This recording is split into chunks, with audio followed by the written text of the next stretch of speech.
Hello again, folks. This is episode 35 of my super fast 3-minute argument series I'm doing, where I take an argument I hear in real life and share my thoughts on it. This episode is going to be on internet privacy. I hope you guys enjoy.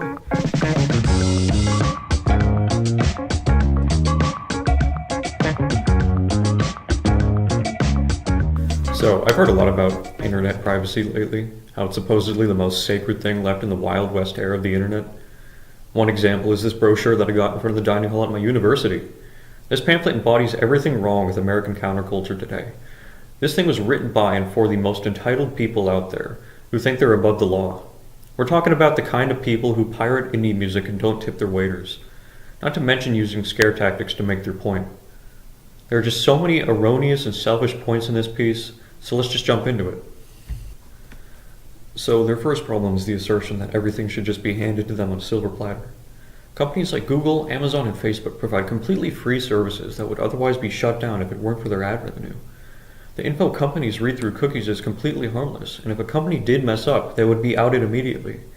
When Yahoo got hacked, it was all over the news. I mean, they're never going to live it down.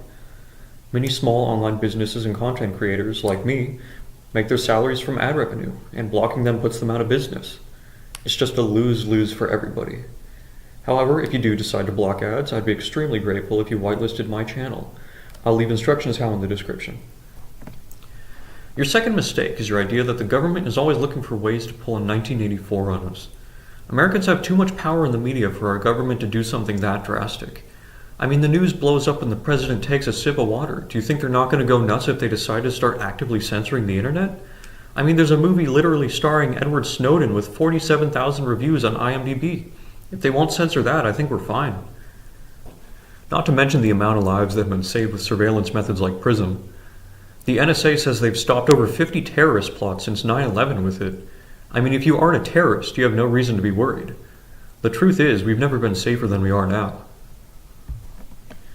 All in all, I think this is either propaganda or extremely misinformed. Of course, everyone's entitled to their own opinions. Feel free to write why you think I'm wrong in the comments, and I'll offer my rebuttal. All of my sources are in the description, and as always, thank you for watching.